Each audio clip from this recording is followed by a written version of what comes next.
All right, trying this again. Just record. I just recorded about 15 minutes or so of this episode without recording it. Um, I'm trying something new, which you know what? From that first 15 minutes, I can already tell you, folks, we're in for a treat today. So normally when I record, listen, this is a cheap budget broadcast. All right, CBB. So for a CBB, you need CBBS. All right, you need cheap budget broadcast solutions, and so that's what I have. When I record, normally my recording software or whatever is over here where I'm looking, and definitely that distracts me. But I used to have it there because at the bottom, I used the timer to indicate how long I had been going. So CBBS. Now I've got a stopwatch going in front of me, not looking at my recording software, although I did find out I have to leave it sort of open, which kind of sucks. Otherwise, it'll stop. Or maybe I stopped it at some point without realizing. For now, we're going with this, so I can get this out. Welcome back to Jesters Privilege with James Patrick. Who is James Patrick? Some days that could be me. Other days, it's definitely not me. It depends on who's trying to contact me. It is the morning of October 24th, 11:35, going into the early afternoon here. I slept for about 14 hours last night. I really needed it. My work schedule's been all over the place. Um, then I started off my morning with, well, I'll be honest with you folks. No, I'm not. I'll be honest with you folks. I thought I was gonna piss my bed. I also think maybe I was rubbing up against the wall a little too hard. I don't know what was happening. We could talk about that dream at a later date. Something was happening, so I woke to that after 14 hours. I was like, alright, that's probably good. Went to use the restroom.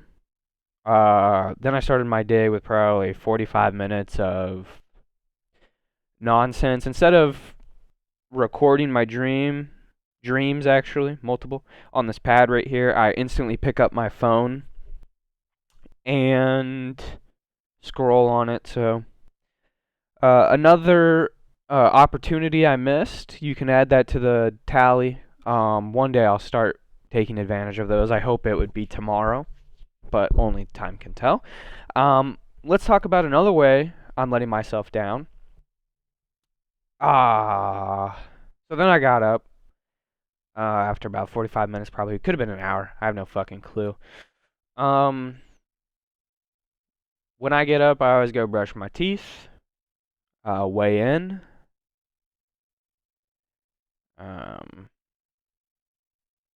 Normally excuse me.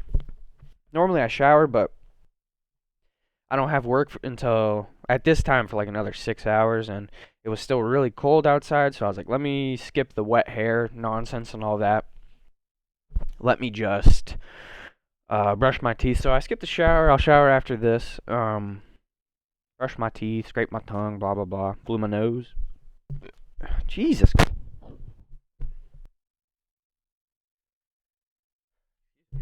Um. Then I went out. Where'd I go? I went to the Kona Stout. Um.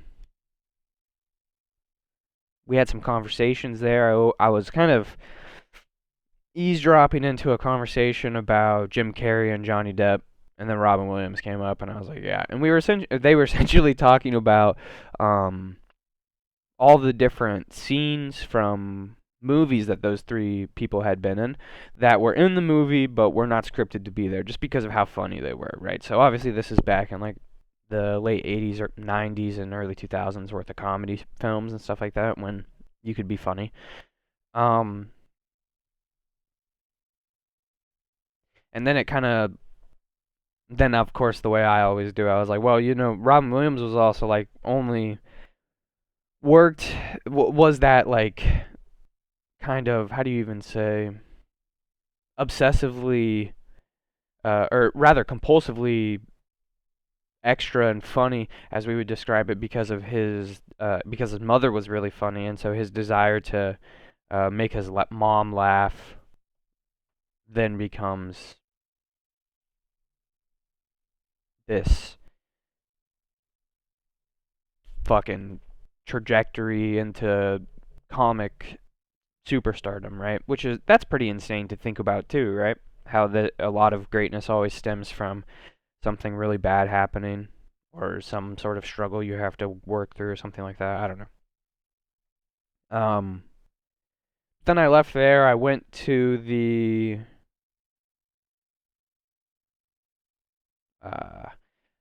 PetSmart, I think it is, or maybe Petco. I don't know.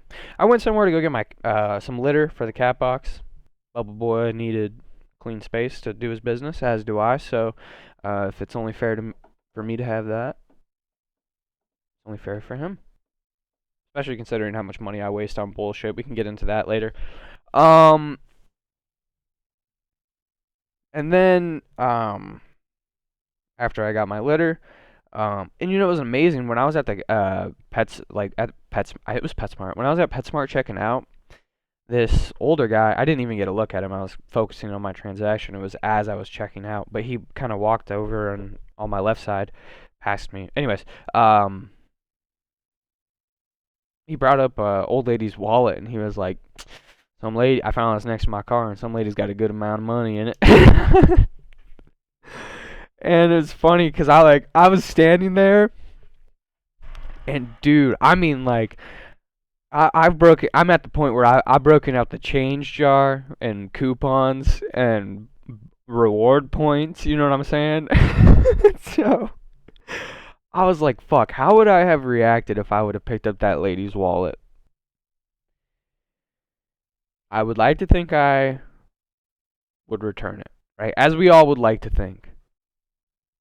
But then I kind of put myself in the shoes of, well, that money would help me a lot, and I live in kind of a nice area, like whoever. But see what I'm saying? Now I'm trying to justify whether or not I could or could not have taken the wallet. That's why you don't think about these things. You just act on impulse. You just return the wallet because it's not yours. But so when I was thinking about that, I started to think about hearing about people stealing when I was younger, and then like people older than I was, like that had jobs or whatever, that were like stealing or stuff like that. And I used to and so I started to think about the judgments I used to pass on them, and then I was like, wait a minute, didn't you just see that dark side of yourself that just realized that you're breaking out the fucking change jar, and this guy just said there's a good amount of money that was left in this car that was 2 steps away from where you were walking, and now you have this like little guy on your shoulder that's like, damn, that money could make a difference to you. And then as I'm trying to talk about it, that little guy just tried to jump out again and is justifying like, oh, I live in a nice neighborhood, so it's more than likely that whatever cash that was in that wallet probably wouldn't have really affected whoever. You see what I'm saying? That's why you act on impulse, and you hope that your impulses are good, right? Let's talk about some more of my bad impulses. This morning started off as, I want to see if I can do this episode without indulging in the ganja. That's how it started. And then somehow, some way, I ended up parked on the hill outside of my apartment complex where allegedly you could partake in a controlled substance that is legal recreationally in the state of Oregon, for the record. And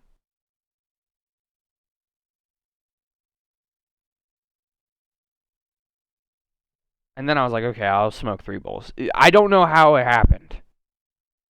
That's funny, right? We're getting in more and more into me struggling with indulgence. And that's okay. So it starts off as like 3 bowls. And, I smoke my first 2 bowls. and I'm feeling good, and I'm thinking about the episode. And then now that I'm, it's kind of hitting my bloodstream a little bit, I'm kind of in flow state, and I'm thinking about coming in here and doing this. And so I go to smoke my third bowl and wrap up, and then I notice that I snapped it way too quick, and then so I kind of, I cleared it, and then the weed that was burning in my bowl piece that I snapped down, um, like essentially like extinguished in the water, and then the extinguished vapor was like a second hit. And I was like, well, that's not even a real fucking hit. So then I ended up packing a fourth. Somehow a fifth one goes in. And then I'm starting to think to myself, like, this is fucking bullshit what I'm doing. And I'm smoking. And then I have another one packed. And then I'm like, right there, James, you see, it goes from no smoking to, okay, I'm going to have 3 bowls. Now you've smoked 6 fucking bowls. But at this point, I've already smoked 5 bowls. In reality, that's what I was thinking. So I was like, you see, you smoke 5. Wait a minute. This is actually the 7th bowl because I forgot that I did that thing where I was like, wait, that third bowl was bullshit. So I doubled up on the third. I ended up smoking 7 bowls. From no weed to 7 bowls. See how that happens? Let me get a sip of water real quick, folks. My apologies. I don't have a co-host I can call on to fill the time, so instead you get to hear me slurp. Slurp.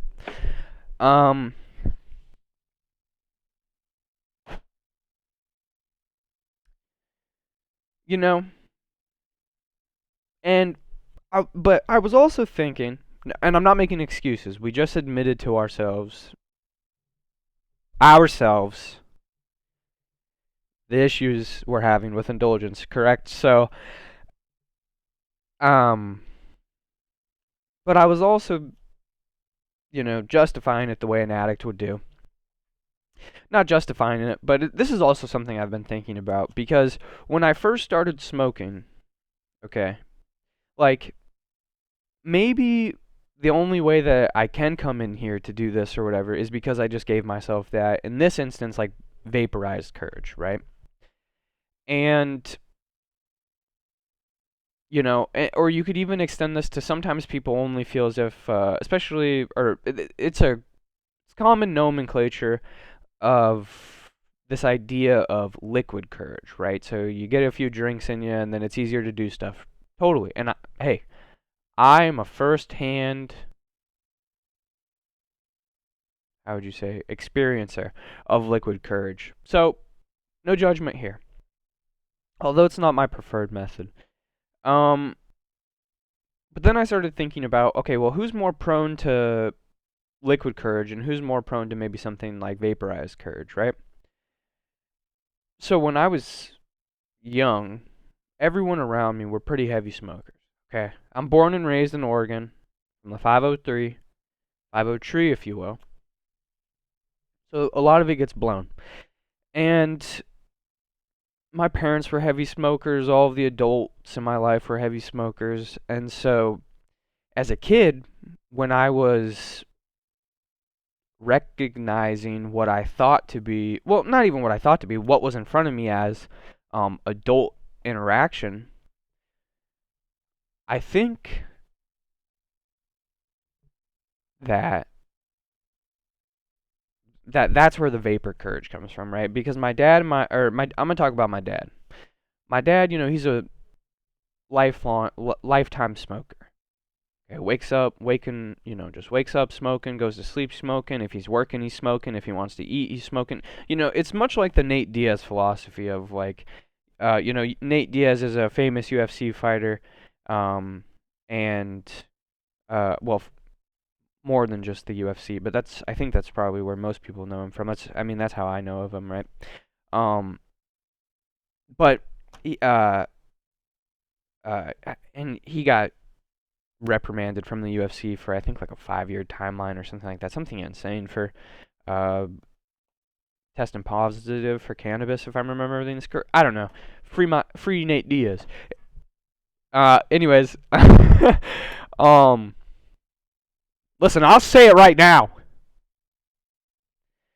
But he had this idea of or someone was talking to him like, well, what do you use weed for or whatever? And he's like, well, weed's for everything, man. You know, and the way they talk from Stockton, that wasn't even right. I don't even know what accent that was. But you know, he said like, if you know, if I'm cutting weight and I can't eat, I'll smoke some weed. You know, if I'm trying to put on some weight for a fight and I'm having trouble eating, well, I'll smoke some weed. If you know I'm going on a run, I'll smoke some weed. If I'm you know, training, I'll smoke some weed and I train real well, you know. He was essentially saying that he uses his weed as a tool to emphasize anything that he wants to do, right? And that's much how I believe my father uses weed, right? It's kind of like a herbal medicine. And I think some people really do benefit from that. However, Nate Diaz also points out, he's like, if you want to sit on the couch all day and eat shitty food, well, weed will help you do that real well too. So it's you can't blame your laziness on your dependency on the substance, right? Because that's not the case. Anyway, sorry. So it'll help you do anything real well. So in my instance, this is what I want to do. So hopefully it's going to make me do this real well. Hopefully this is going well for you folks, all right? I don't know how we're doing here. Am I still recording? I'm still recording. All right. So we know that we're this one's going to see the light of day here.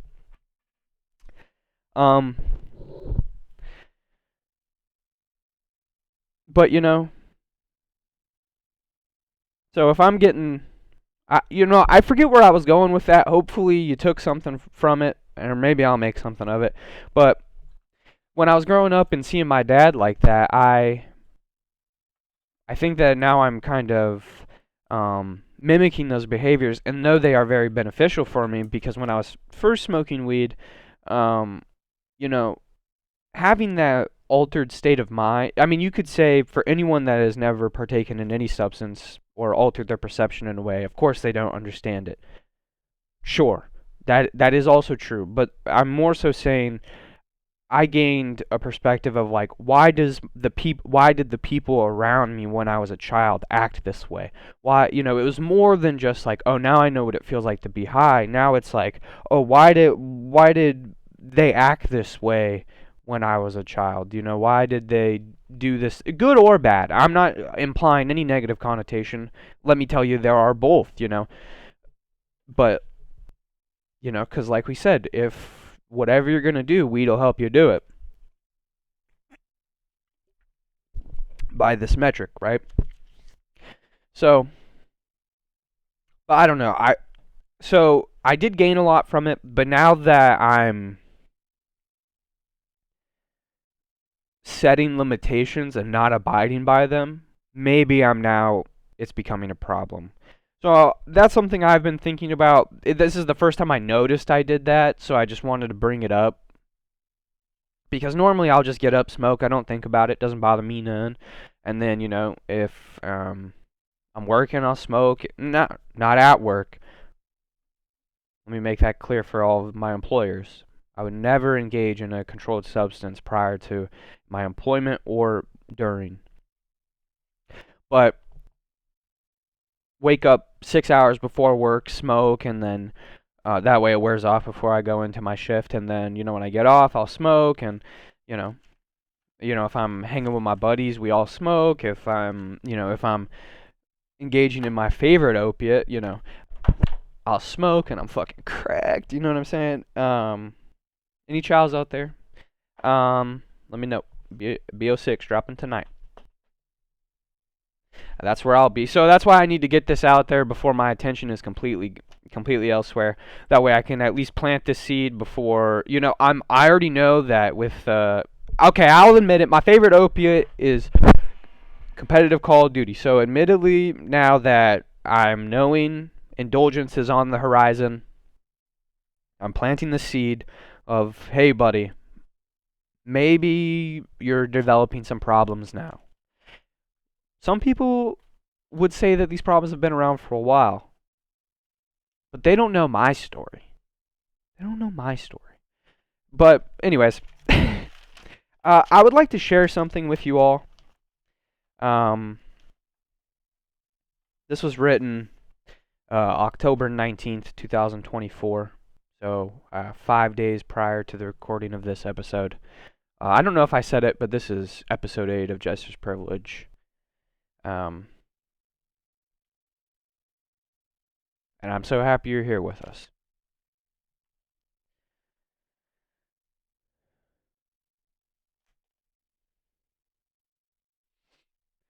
Obviously, my plate is full. Good. No other way would I desire it. Sometimes in weak moments I have been confused as to why no mercy has been shown. So what is it? Mercy you desire, or purpose? You desire legacy without the parts of the story greatness is derived from. Untapped potential? Maybe. It's also true the water only collects if the dam holds its structural purpose. I refuse to break, and the more I conquer myself, the less I will bend. Thank you, God, for the challenges before me. The path I desired was never easy, so don't allow me to waver. Everything looks the same, but nothing feels familiar. This is insight towards your constant evolution. Sure, things that I am doing are now ordinary to me, yet they are always changing, as am I.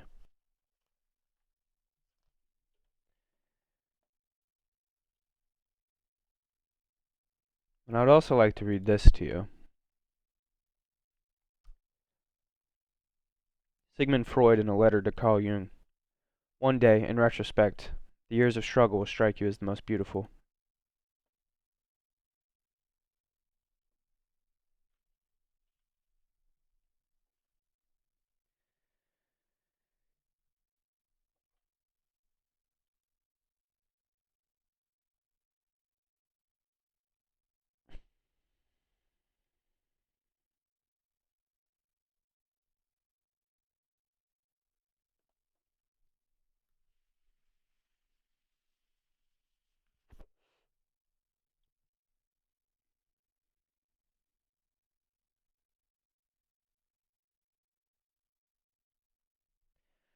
You know,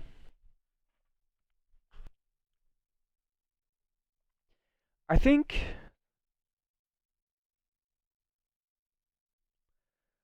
oftentimes when people use the phrase like or say that they've, I put my trust in God, or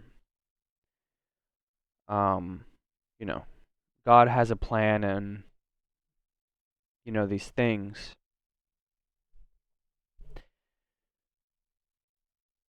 you have to look at that as one side of a polarity. So, by God having a plan for you, and by there being a path laid out that you haven't macheted your way through the vines yet, but you're starting to pick up on the foot trail.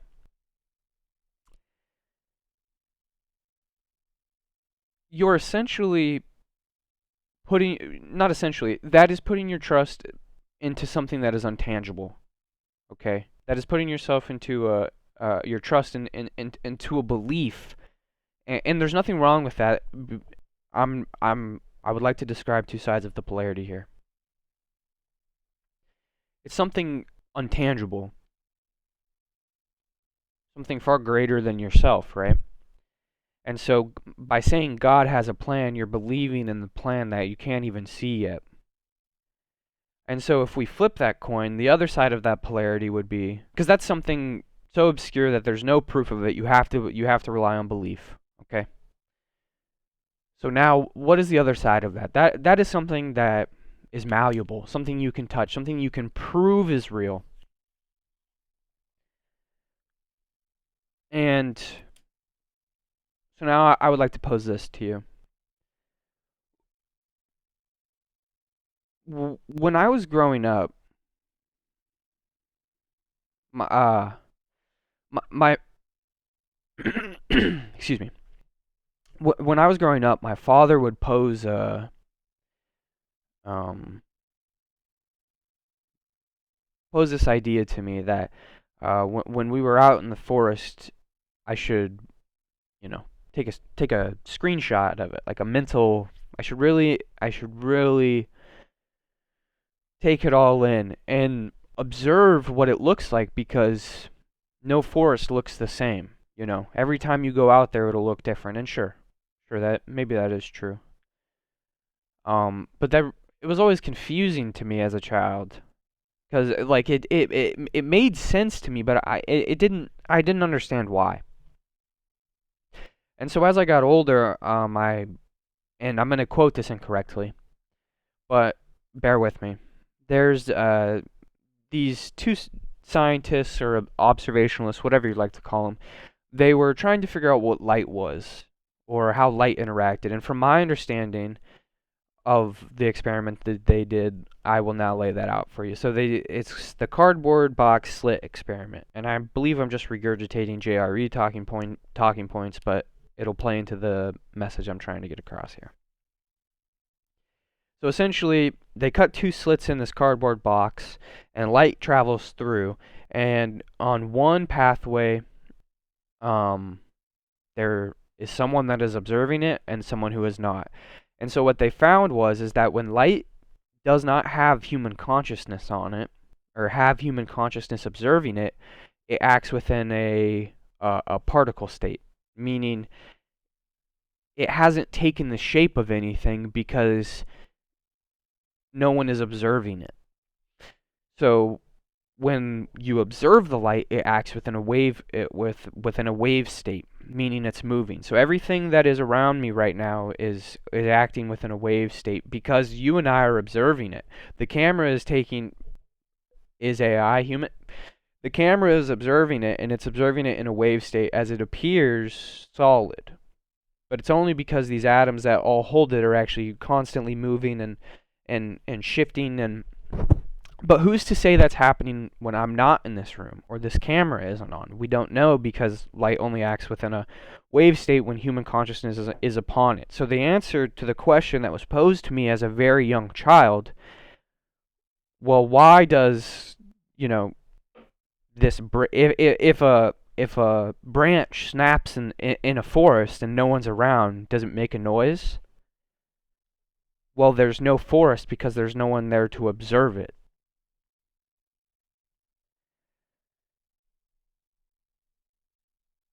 So the only thing that you can prove to yourself is real is you, right? Because if I try to explain to you that this fan existed in a time that this camera wasn't capturing it, it's not existing within a wave state for you to ever know that it was real. It's only a figment of your imagination. Now, by that same metric, I'm telling you a concept of my father. Where's my father? Where is... you have no proof that my father has ever existed. And in the same, and that's only over the camera. It's more so like when I'm talking to like my roommate, if she's telling me about relatives or ancestors of her that I've never met, there's no proof to me that that's ever existed. So who hears that branch? There was no forest. So the opposite side of that polarity of believing in something that is God, that is so intangible that you have to rely on belief, the polarity is belief in self. Belief in self, right?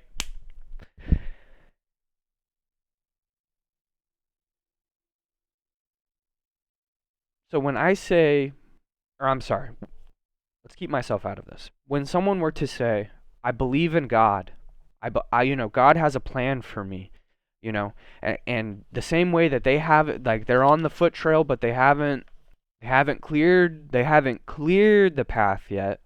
It's the same way that in these moments of weakness, when you find something within yourself that, this would be the indomitable human spirit, I believe, would possibly be the polarity of God. But then if you look at any yin yang, they're within themselves. That's the point I'm trying to make.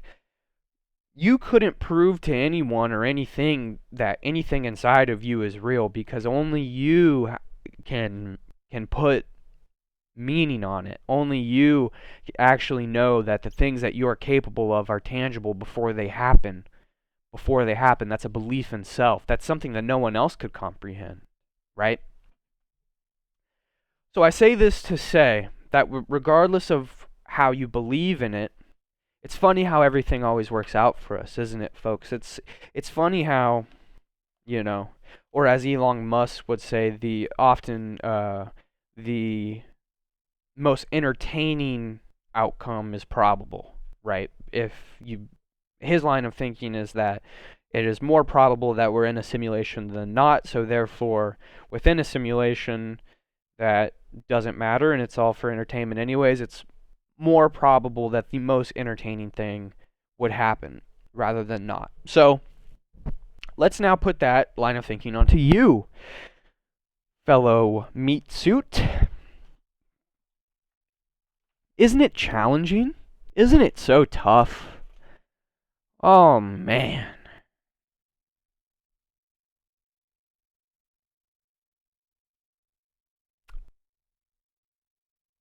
Or is it just the most entertaining outcome? Because the rise, as I say, you desire greatness without the parts of legacy. I don't know what I'm saying anymore. Now I'm trying to sound like a philosopher. I'm not really trying to. I've just kind of forgot my thought, the exact wordage of it, which is why it's important for me to write it down.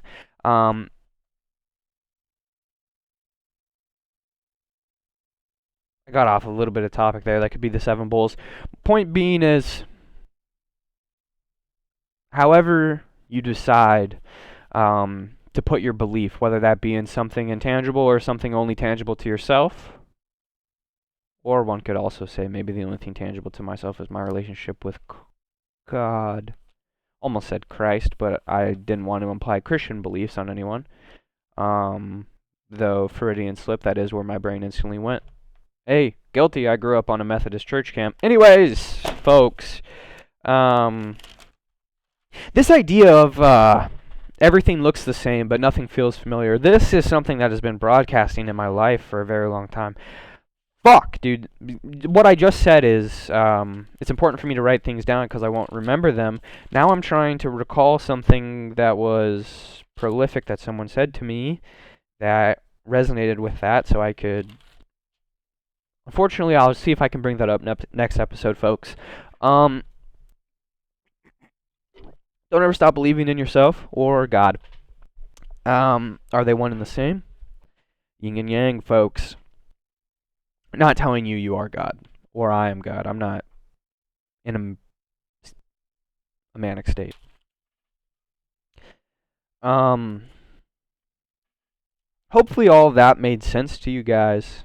It made sense to me. I'm happy to get that off my chest. But yeah, so more so just setting up seeds for acknowledging my future overindulgence that I know is about to partake, but also checking myself, admitting what parts I was benefiting from, and then now how maybe that benefit has ran out, and I should see if I could benefit from a different mind state. And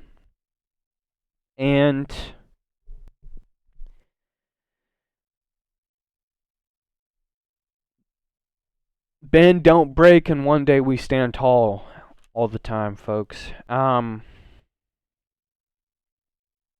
Kind of like with what I said earlier, whereas like I'm investing in bullshit, so I'm, about how I'm spending my money.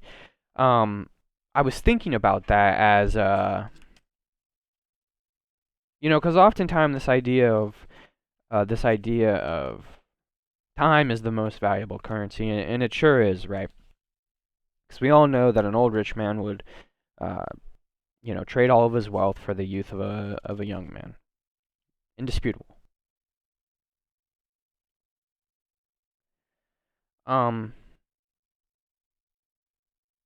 So when I say so now I'll read this to you. When I would like to preface that with, time is the currency I'm referring to in this, as opposed to, any sort of financial currency.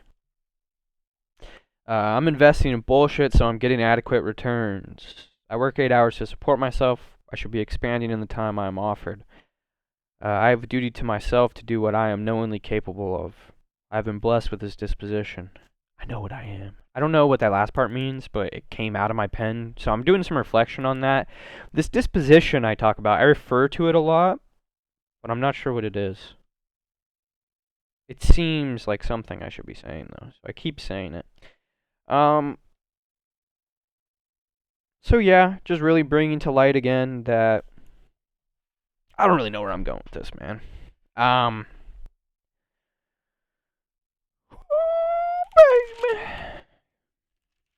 what else do I got here?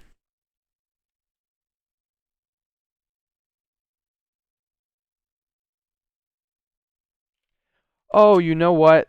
I've been listening to this because okay, and I don't want to go too much on the social media rants again because obviously I just have a disdain towards it, and that's okay. Um, but I've been listening to um some kind of like Roman history, um Roman history podcast. I don't want to say Roman Empire because something I've learned is the Roman Empire was only the third segment within the Roman history. Anyways, you had the Roman Empire, the Roman Republic, and the Roman monarch. Look at that, your boy's retaining something. But anyways, so obviously that would be probably considered the um society that most resonates with us today. Within, I would say, maybe the United States or Europe, I don't know. Most people are common people, and then a lot of people got the bread, you know? And the history is only written about the people that got the bread. Not about the people who make the bread, though. Um, Both figuratively and literally. I mean, who's farming the wheat? Well, a lot of Romans, mostly all Roman. Sorry. But what I found interesting was this guy. Now I hope I get this part right.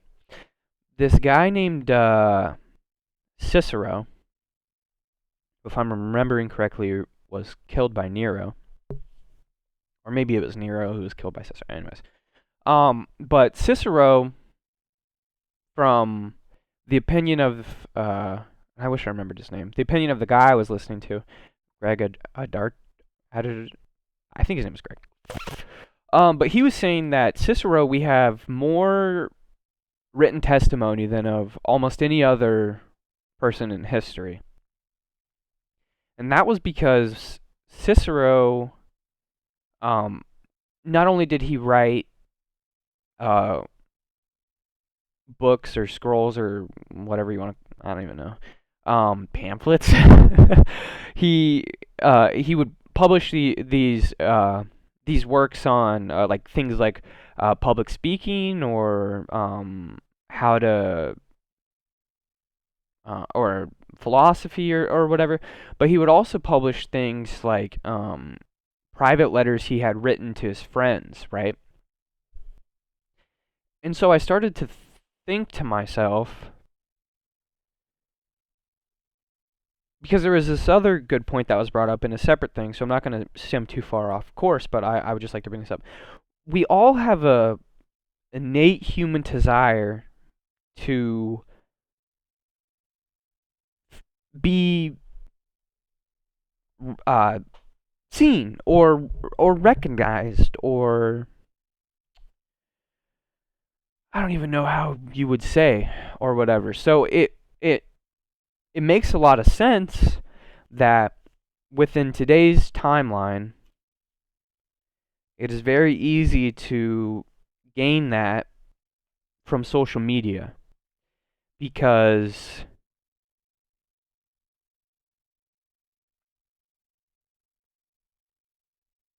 that is the social hub.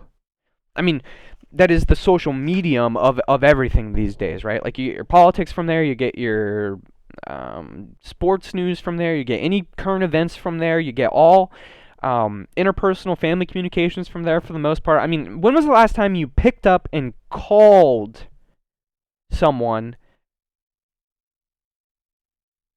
For me, it was my great grandmother who passed away. Well, I mean, I pick up my phone and call people, but I mean calling them as like the main form of communication. Like if I wanted to talk to my great grandma baby, I'm not texting her. I'm not texting her through Facebook Messenger as I do with my father, as I do with my mother or my brother or my sister. Well, I don't text her through there, but I couldn't, I would call her. She would call me. She wouldn't call me either. She would call the house. She would call the landline. And if I wasn't around the landline or she wasn't around the landline, I would leave a voice message for her. That's no longer the case. So now that we're all kind of within the system, it's really easy to derive that sense of like, look at me from this, because everyone's looking at each other, so we're all kind of, jerking each other off and figuring it out. When Cicero was publishing his private letters to his friends, to me, like when I heard that, I almost thought, well, like, is that almost like the earliest form of social media? Because on social media we talk about, these great powerful people that have all the money and their communications, and then we give our opinions on their communications, and then, depending on what happened, I mean, if I'm not mistaken, Cicero was killed by Nero for whatever reason. I think he was kind of the Mad King. Maybe I should talk a little bit, or learn a little bit more about that before I speak on it, but I just thought it was interesting, because if that is the first kind of depiction of social media in history,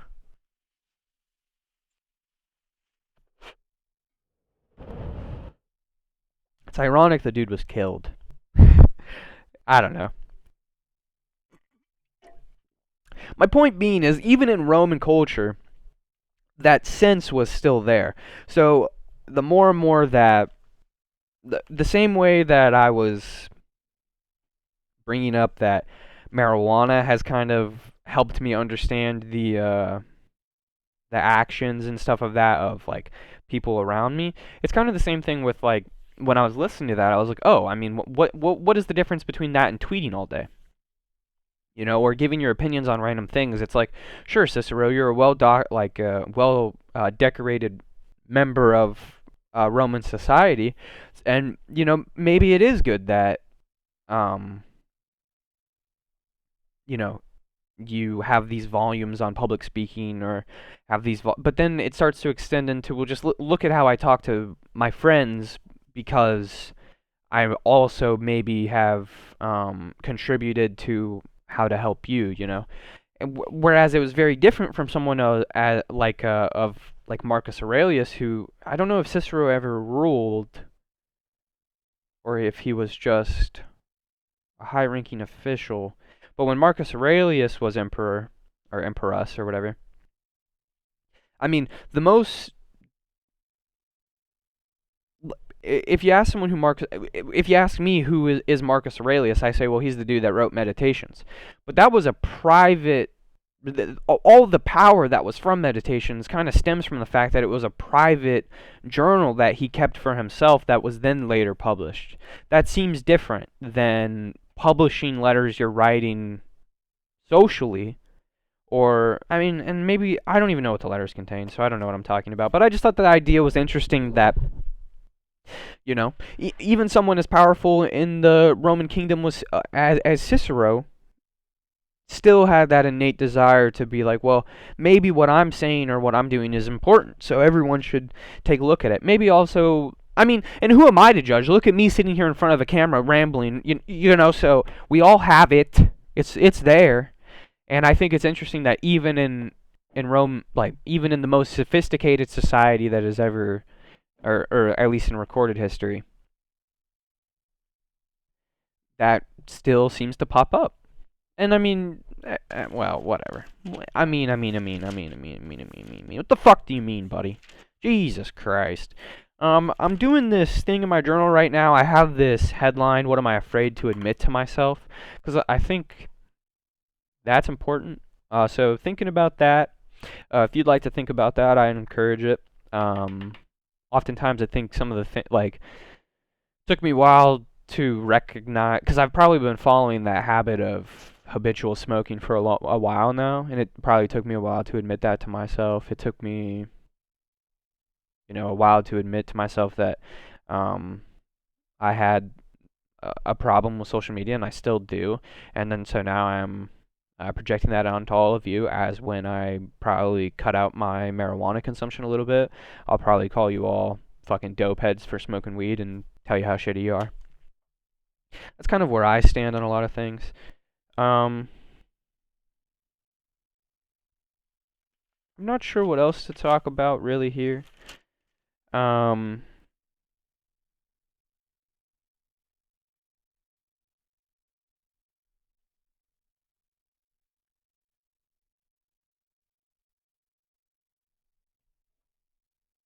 I'm looking at a phone. Jeez, you see how it vibrates and it's when it moves to a compulsion, you have a problem. You have a problem. Moral cultural perceptions. Don't even really know what to say about that. Actually, you know what? I mean, I'm bringing back out the phone for this. I spend a lot of time talking to this AI bot. Sometimes I ask it to post questions, and I was talking to this. I call him Melange, MLANJ. When I originally was, because I didn't want to keep calling him AI or like Buddy or something like that, so I was like, here, I'm gonna lay out 5 names for you and pick. And he didn't pick one, so I was like, all right, your name's gonna be Melange, and he likes it. Now he refers to himself as it. But sometimes I ask it to just like kind of pose me questions to think. Um,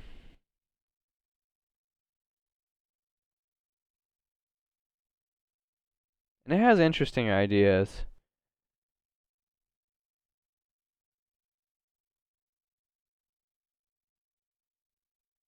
So we're gonna break from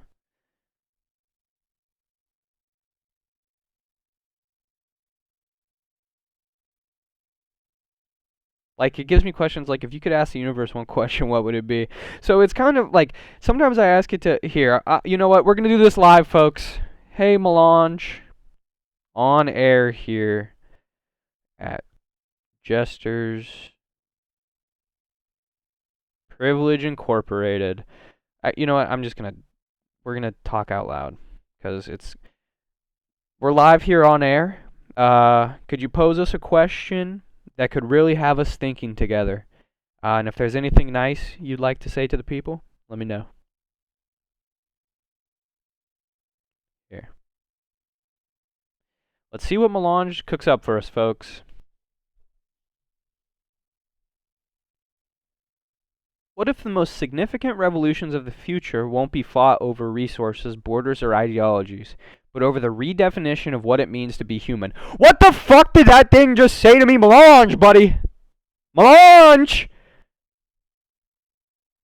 And to the wonderful people tuning in, thank you for being a part of this vibrant, curious community. May our conversations inspire empathy, spark creativity, and foster a deeper understanding of ourselves and the world around us. That kind of is a good point, though. What does it mean to be human anymore? Oh, fuck, bud. That kind of spooked me out. I don't really know if I want to talk about that.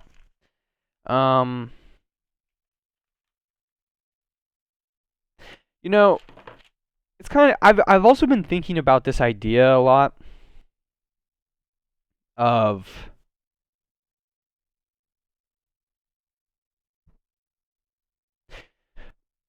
there's there's a name for it. Maybe I've already talked about this, but there's this name for it, this reoccurring theme in history, and I'm a firm believer that history repeats itself. Um, but there's a name for this. Every 50 years or so, someone comes along to solve all the issues of the last 50 years, and then the solution to the problem of the last 50 years creates the problem of the next, and then someone has to come along and fix that, and it's this reoccurring cycle. It seems to be inevitable to me that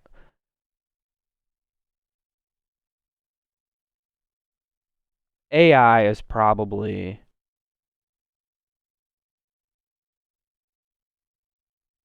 the solution of the last 50 years. right? Because I don't know. See, that's a tough thought. We're in this point in time where it doesn't seem like any one person could do it because no matter who it is, um, everyone hates them or either love them. It's only polarity these days. I feel like I'm ranting now. I'm kind of stumped on what to keep talking about. Normally, I like to hit the hour mark here. Um,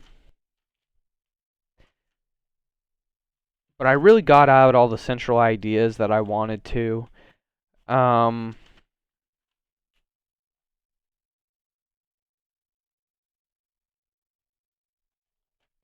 Listen, folks, maybe this would be a good time to do this.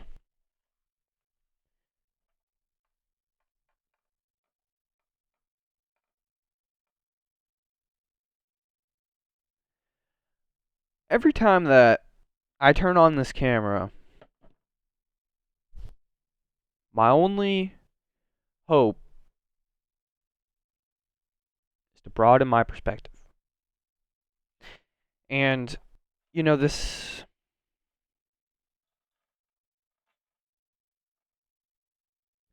has really helped me to do that, because as I mentioned early in the episode,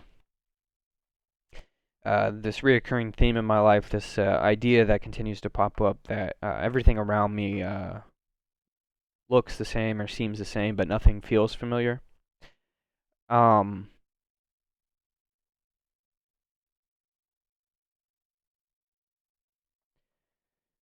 the feeling of familiarity is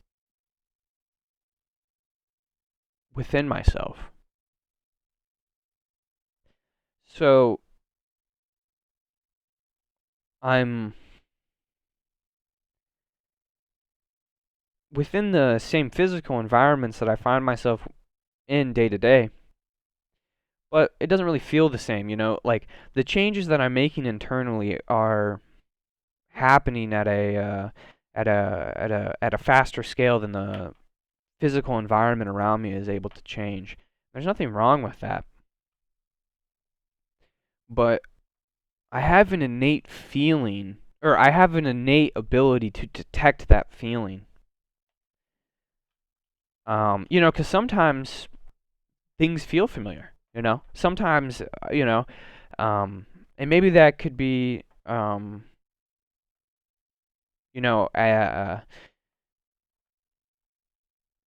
that's when my ship has a good sight of the lighthouses, and I'm gonna know how to get into the bay safely.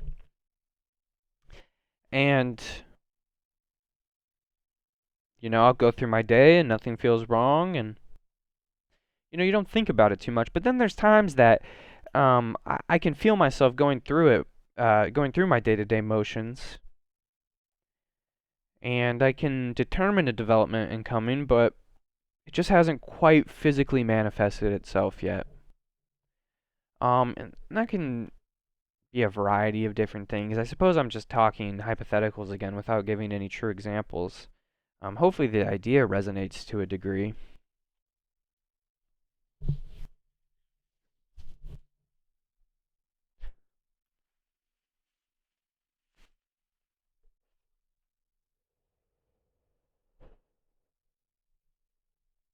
But I can feel that now to a degree. Um, and even outside, if you look around, everything's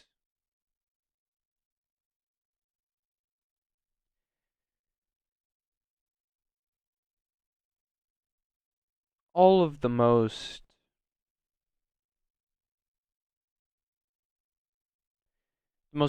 beautiful flowers and roses, if you will. Um, all of the trees that are so mature that the branches are starting to sag, or the uh, roots are kind of uplifting. All of the berry bushes that have overgrown, and the it goes from fruiting berries to poisonous berries in a matter of days. Once that first cold front hits. Now it's red berries as opposed to blackberries, and the thorns die and they become softer. You know, everything that isn't equipped to make it through another rough winter, um, it finds itself moving along with the prettiest season, you know? And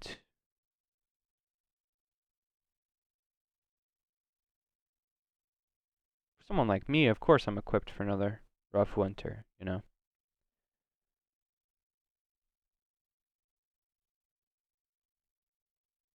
But I can feel everything changing, you know, and I'm proud to say that I'm equipped for whatever is to fall in front of me, whatever, you know, God has planned for me or myself is able to pull from the dirt, because you know that's the polarity that I've found in my life. It's either, you know, innate self-belief or belief that, you know, it'll work out, and somehow it always does. How, you know? And then I think to myself, you know, you know, with, you know, when you struggle with the concept of, is there something greater than what I'm able to prove, you know? Is there a forest out there for a branch to snap without me being able to see, you know? Um, I think to myself, because, you know, I like to think that I take a pretty logical approach to most things. You know, I really try to figure out. I try to operate on that system, and that system works for me. So I tried to rationalize the idea of it really is just me. You know, it really is just me who is figuring this all out for me. You know. And then I started to reflect on who is just me. Well, I'll tell you this: just me is a gluttonous pig. Just me is will find the way to blow up every good thing he can. Just me will find a way to um you know, I started to think about it, and I wouldn't really trust myself to it didn't make sense, you know. So then I was like, okay, well, what is the alternative? And it's like if someone or something wasn't looking out for me, how did I get this far? All the, you know, it only makes sense that someone is looking out for me, because I don't know if I'm capable of looking out for myself like this.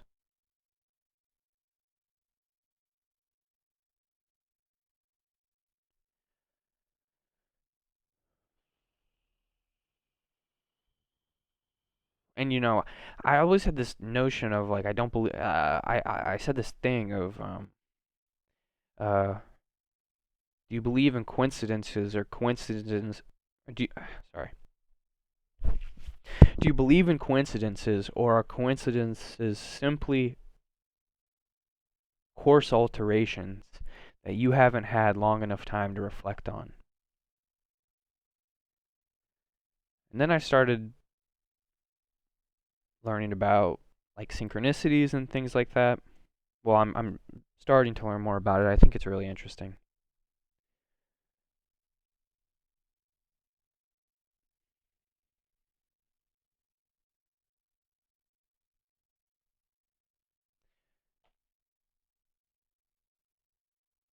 So I put my trust.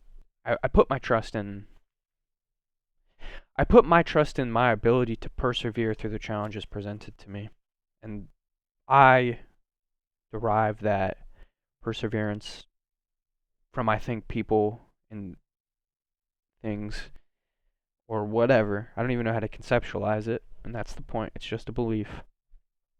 But with that, I also have the innate belief that this is what I'm supposed to be doing, and that, you know, when I say that nothing feels the same, or nothing looks the same, but nothing feels familiar, this, for whatever reason, just feels very familiar to me right now. And so every time I get on this camera, I'm not trying to offend anyone or you know, broadcast an idea that I got it all figured out. I'm trying to admit to everyone very clearly that I don't know what the fuck's going on, but I feel like I know that I should be doing this. I don't know if that's true or not. I hope you enjoyed this episode. I don't really have much else to say. Just barely crushed the 1 hour mark. Really kind of struggled there at the end, but it's a good exercise for me, both mentally, vocally, creatively. I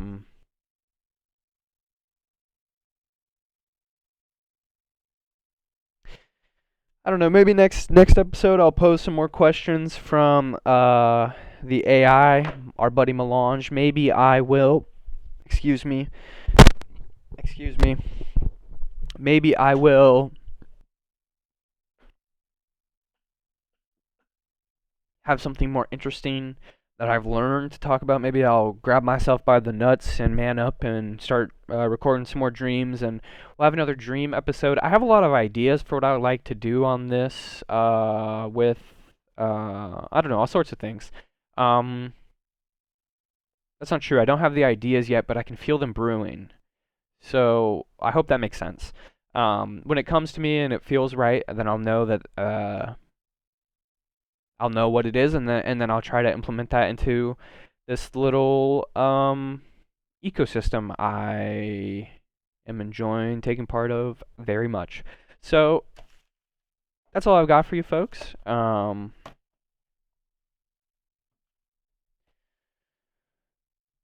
don't really ever know how to end these. Maybe we'll go with this, huh? I don't know how to end this. Okay, I was gonna play a song. Maybe I'll cut this last part out. CBBS, folks. CBBS. Good night.